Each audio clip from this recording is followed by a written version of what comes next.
Good morning मेरे प्यारे बच्चों। आज हम एक शानदार और नया वीडियो लेके आए हैं जिसमें कक्षा 10 के विज्ञान का जो पार्ट 4 हैं कार्बन एवं यौगिक, उसके बारे में आज पूरी डिटेल से अपने समझेंगे। इस वीडियो को आप ध्यान से देखना और सुनना, और कुछ समझ में नहीं आए तो कमेंट्स में ज़रूर लिखना। वीडियो को लाइक सब्सक्राइब ज़रूर करें और ज़्यादा से ज़्यादा शेयर करें ताकि प्रत्येक बच्चे को इसका फ़ायदा हो सके। आज हम बात करेंगे कक्षा 10 के विज्ञान का चैप्टर है पार्ट 4 कार्बन एवं उसके यौगिक।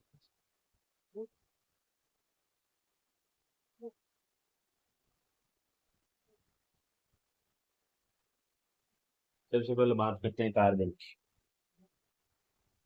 कार्बन की हम बात करेंगे जिसमें दे रखा है कि कार्बन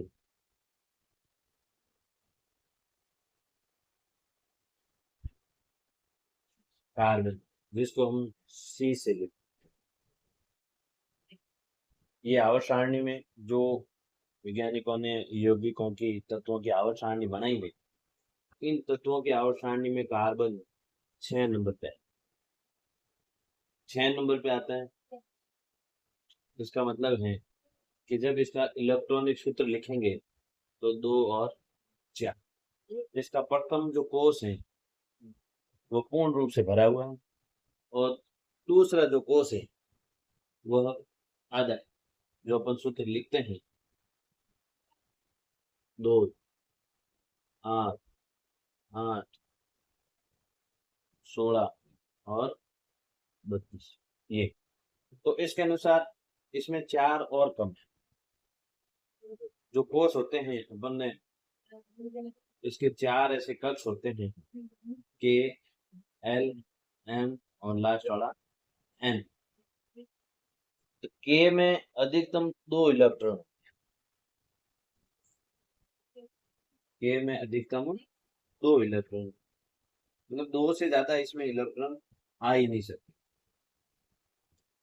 उसके बाद हम एल की बात करें तो एल के अंतर्गत अधिकतम 8 इलेक्ट्रॉन आ सकते, एल के अधिकतम 8 इलेक्ट्रॉन आ सकते हैं।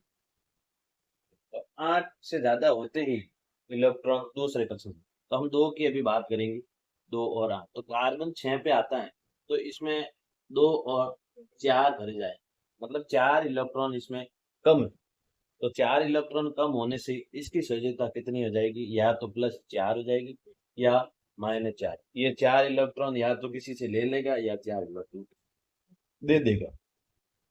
तो ये इलेक्ट्रॉन जब देगा और ये लेगा तो उस समय ये अन्य तत्वों के साथ बंध बनाता है। हाइड्रोजन के साथ माना बना लिया, ठीक है ना, या फिर ऑक्सीजन के साथ बना लिया। तो ये अपने 4 जगह ऐसे जुड़ेगा, मतलब इसके 4 संयोजकता खाली है, तो ये 4 जनों से आपस में जुड़ सकता है, 1, 2, 3 और 4। तो ये 4 यौगिक तत्वों से आपस में जुड़ सकता है। तो इन 4 जो था इनके साथ ये वैसे बंद हो जाएंगे। तो मुझे ये 4 होते हैं। अब हम बात करें इन 4 कार्बन से कौन कौन जुड़ेगा, कौन कौन नहीं जुड़ेगा, ऐसे कई बंध बनते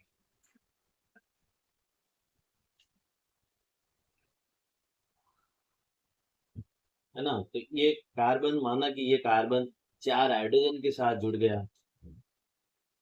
1, 2, 3, 4।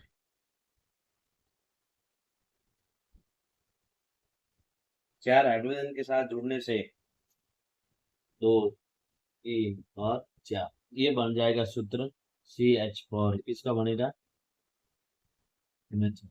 अभी बना कैसे सूत्र, इसमें बंद होते हैं। जैसे कि हाइड्रोजन, हाइड्रोजन के पास क्या होता है, एक बंध, एक होता है। अब इसको मुख्यतः बात यह है कि इसको 2 करने जरूरी है।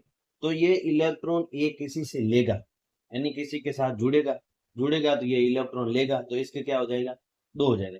कोई भी तत्व अपने अष्टक को पूर्ण करना चाहे, जो कोष होते हैं इनके 2, 8, 8, 16, ये पूर्ण करना चाहेंगे ये।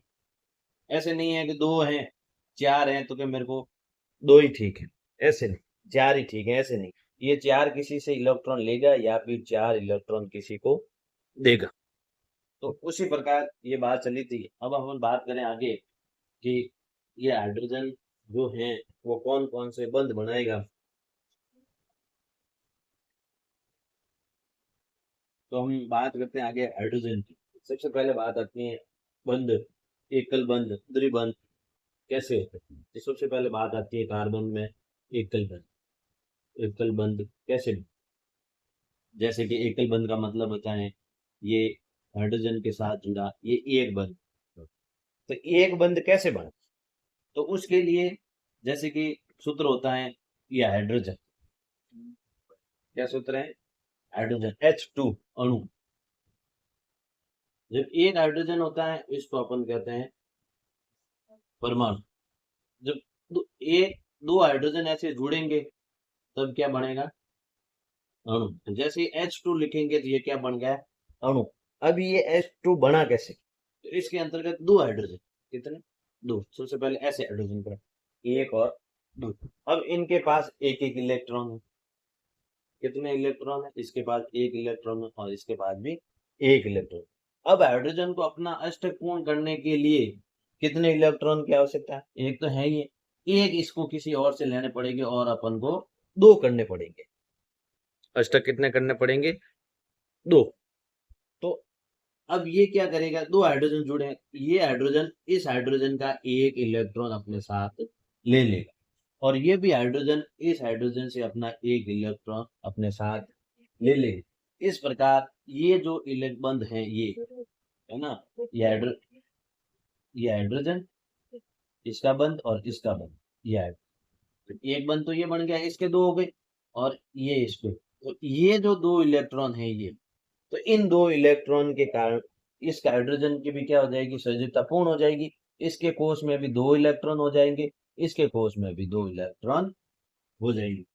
अब जो ये इलेक्ट्रॉन एक आदान प्रदान हुए, एक इलेक्ट्रॉन इसको दिया है, एक इलेक्ट्रॉन इसको दिया है, मतलब इलेक्ट्रॉनों का क्या हुआ, आदान प्रदान। इलेक्ट्रॉनों का क्या किया इन्होंने, आदान प्रदान। अब जो आदान प्रदान हुआ है, एक इलेक्ट्रॉनों का आदान प्रदान हुआ है, तो इसके मध्य कैसा बंध बन जाएगा, एकल बंध। कैसा बंध बन जाएगा, एकल बंध का निर्माण होता है।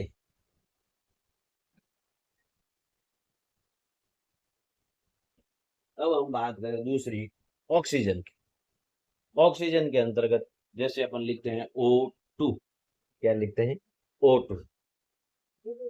ये O2 एक अणु है, क्या है, अणु। अगर खाली ऑक्सीजन की बात करें तो यह परमाणु है। जैसे इसके साथ एक और ऑक्सीजन जुड़ा तो बन गया O2 और ये क्या कहलाएगा, अणु। क्या कहलाएगा, अणु कहलाएगा। ये इन चीजों का ध्यान, जब एक होता है वो कहलाता है परमाणु, जब एक के साथ दूसरा एक और परमाणु जुड़ता है उसको अपन कहेंगे पर अणु। अब बात करें ऑक्सीजन की, अपन बात कर रहे थे O2। अब O2 की जब बात करें तो ऑक्सीजन कितने पर आता है, सबसे पहले ये पता करो।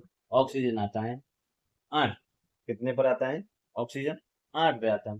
अब जो ये 8 है तो यह भी ऑक्सीजन क्या करेगा, इसका सबसे पहले लिखो आप इलेक्ट्रॉनिक सूत्र, 2 और 6, 2 और 6।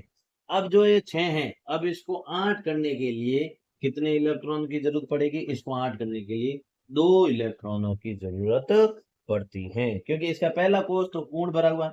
इलेक्ट्रॉनिक जो सूत्र होता है 2, 8, 8, 16 और 32, ये सूत्र। अब ये कोई भी तत्व यह प्राप्त करने की कोशिश करेगा, क्योंकि ये अंतिम कोष में इलेक्ट्रॉनों की संख्या है, ये प्राप्त करेगा उसको संतुष्टि हो जाएगी।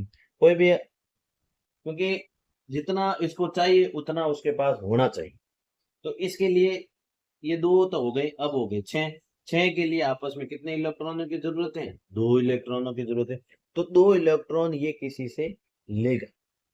जब कोई तत्व किसी से इलेक्ट्रॉन लेता है, जब कोई तत्व इलेक्ट्रॉन लेता है ना, तो हमेशा उसकी सजीवता किस में आएगी? माइनस में आएगी। और अगर इलेक्ट्रॉन देता है तो उसकी सजीवता किस में आएगी? प्लस में आएगी। अब ऑक्सीजन को कितने इलेक्ट्रॉन की जरूरत है? अब इसके पास 6 तो है, ये 6 तो किसी को दे नहीं सकता, इतनी बड़ी रकम किसी को हम दे नहीं सकते, तो उससे कुछ अपन प्राप्त कर सकते हैं। तो 6 है, तो अब इसके 2 और 6 अपन को चाहिए 2 और इलेक्ट्रॉन। अब इसको पूरा करने के लिए ऑक्सीजन O2 मतलब 2 ऑक्सीजन, एक ऑक्सीजन और दूसरा ये ऑक्सीजन। अब दोनों ऑक्सीजन में कितने कितने इलेक्ट्रॉन है? 2 और 6। तो 2 को तो लिखना नहीं, 6 को लिखना। तो ये 2, 4 और ये 6 इलेक्ट्रॉन, इसके भी 2, 4 और 6 इलेक्ट्रॉन, 6 हो गए। अब 6 को 8 करने के लिए इसके 2 इलेक्ट्रॉन ये, इसके इलेक्ट्रॉन ये ले लेंगे, और ये भी 2 इलेक्ट्रॉन इसके ले ले। मतलब कितने इलेक्ट्रॉनों का आदान प्रदान हो रहा है? 2 इलेक्ट्रॉनों का आदान प्रदान हो रहा है। 2 इलेक्ट्रॉन का आदान प्रदान।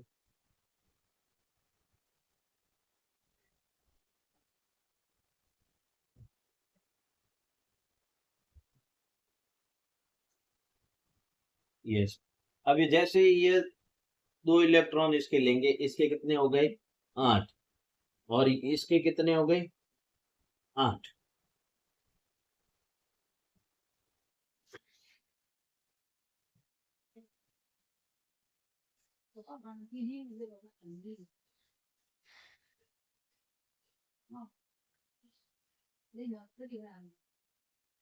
अब अपन बात करते हैं नाइट्रोजन की। नाइट्रोजन की बात करें तो नाइट्रोजन के अंतर्गत N2, N कितने पर आता है? 7 पर। इसको अपन क्या से लिखेंगे? 2 और 5। कुल मिला के इसमें जो 5 इलेक्ट्रॉन है, इसको 8 करने के लिए कितने इलेक्ट्रॉनों की जरूरत है? 3 इलेक्ट्रॉन है। कितने की? 3 इलेक्ट्रॉन। ये 3 इलेक्ट्रॉन जैसे ही लेगा तो इसके पास कितने हो जाएंगे? 8 इलेक्ट्रॉन हो जाएंगे। तो अपन बात कर रहे हैं N2 की। किसकी बात करते हैं? N2 की बात करते हैं। N2 के अंतर्गत 2 N2 है, N और N।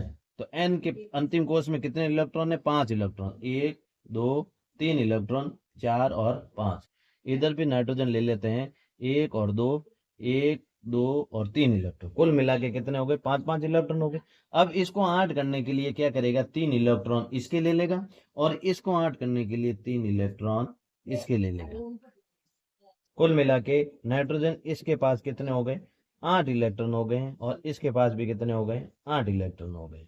तो दोनों में 8 8 हो गए हैं, और इलेक्ट्रॉनों का आदान प्रदान कितना हुआ? 3 इलेक्ट्रॉन इसको दिए थे और 3 इलेक्ट्रॉन इसको दिए थे। 3 इलेक्ट्रॉनों का आदान प्रदान हुआ, तो ये कैसा बंध हो गया? ये हो गया त्रिबंध। कैसा बंध है? त्रिबंध है। तो नाइट्रोजन और नाइट्रोजन के मध्य 1 2 3 तीन बंध पाए जाते हैं। 3 बंध पाए जाते हैं। अब बात करते हैं अपन आगे कार्बन के अपरूप। क्या नाम है? कार्बन के अपरूप। अपरूप का मतलब रूप एक जैसा होगा, उनका रूप एक जैसा होता है ना, उनके गुणों में परिवर्तन पाया जाता है। तो कार्बन में अंतर्गत 3 रूप हैं। इसके अपरूप कितने हैं? 3 अपरूप हैं। कार्बन की जो संरचना है, उसके भौतिक गुणों में विभिन्नता है, उनके प्रकारों में आकार देकर इनको क्या लगता है? 3 अपरूप हैं। एक तो कार्बन का अपरूप है हीरा, एक अपरूप है ग्रेफाइट, और एक अपरूप है फुलरिन। कौन सा है? फुलरिन। जो हीरा है वो सबसे अधिक कठोर भाग है। कार्बन यानी सबसे अधिक, अपन दुनिया में जो चीज कहें वो हीरा जो सबसे अधिक है, वो कार्बन से बना हुआ। जैसे जो अधातु होते, कार्बन एक अधातु है। अधातु हमेशा इतनी कठोर नहीं होती, लेकिन हीरा एकमात्र ऐसा पदार्थ है, एकमात्र एक ऐसा अधातु है जो सबसे अधिक कठोर होता है। इसकी संरचना होती है अपन के सत्तूष फल की। कैसी होती है? सत्तूष फल की संरचना होती है। तो चतुष्फलक के संरचना में ऐसे चलता है, इसके 4 कार्बन, ये कार्बन, ये कार्बन, ये ऐसे के ऐसे ऐसे, ये चतुष्फलक की संरचना चलती है इसमें। इसमें कार्बन की एक भी शाखा नहीं, एक भी बंद क्या होता है, खुला नहीं होता है, सब बंद होते हैं, इसे टच होते हैं, इसे बंधे हुए होते हैं, एक भी रिक्त स्थान इसमें नहीं है। इसलिए ये क्या होता है, ये आयनों का क्या कर नहीं पाता है, आयनों का आदान नहीं कर पाता है, प्रदान नहीं करता, इसलिए विद्युत का क्या होता है, कुचालक होता है। जब भी कोई भी वस्तु, तभी विद्युत की सुचालक होगी जब उसमें के अंतर्गत इलेक्ट्रॉनों का आदान होगा या प्रदान होगा या आयनों का आदान प्रदान होता है, तभी कोई भी वस्तु क्या होगी उसमें। अब बात करते हैं अपन को, ये हो गया अपन के हीरे का। ग्रेफाइट की बात करते हैं। सबसे इंपॉर्टेंट बात है ग्रेफाइट की, कि ग्रेफाइट बात करते हैं ग्रेफाइट की। ग्रेफाइट की संरचना षटकोणीय होती है। कैसे होती हैं, षटकोणीय होती हैं। इसके अंतर्गत एक जो भाग होता है कार्बन का, उसकी एक संरचना, जो एक इलेक्ट्रॉन होता है, जैसे 4 इलेक्ट्रॉन जुड़े होते हैं, ग्रेफाइट के अंतर्गत एक इलेक्ट्रॉन क्या होता है, यहाँ से रिक्त होता है। क्या होता है, रिक्त होता है। ये रिक्त इलेक्ट्रॉन होने के कारण यहाँ जो ये इलेक्ट्रॉन है, ये विद्युत का क्या करेगा, चालन करेगा। जब ये इलेक्ट्रॉन विद्युत का चालन करता है तो ग्रेफाइट क्या होगी, विद्युत की चालक होगी। तो ये सवाल कई बार पूछा जाता है कि हीरा विद्युत का कुचालक है जबकि ग्रेफाइट विद्युत के सुचालक क्यों है। क्योंकि हीरे के अंतर्गत जो कार्बन की संरचना है वो चतुष्फलकीय है। इसमें प्रत्येक कार्बन 4 अन्य कार्बन से जुड़ा हुआ रहता है, जबकि ग्रेफाइट की जो संरचना है वो षटकोणीय है। और इसके अंतर्गत क्या होती है, षटकोणीय परतदार संरचना है। कैसी है, षटकोणीय परतदार संरचना है। इसमें प्रत्येक कार्बन अन्य 3 कार्बन से जुड़ा हुआ होता है। एक यहाँ पर कार्बन की जो इलेक्ट्रॉन है, कार्बन का जो बंध है, वो क्या होता है, रिक्त होता है। यही इलेक्ट्रॉन विद्युत का क्या करेगा, चालन करेगा। और तीसरी जो संरचना है फुलेरिन, उसकी ज्यादा कोई विशेषता है नहीं। उसकी संरचना फुटबॉल के समान होती है। C60 के कारण ये C60, बकिम ने कोई खोज की थी इसकी, इसलिए नाम इसका बन गया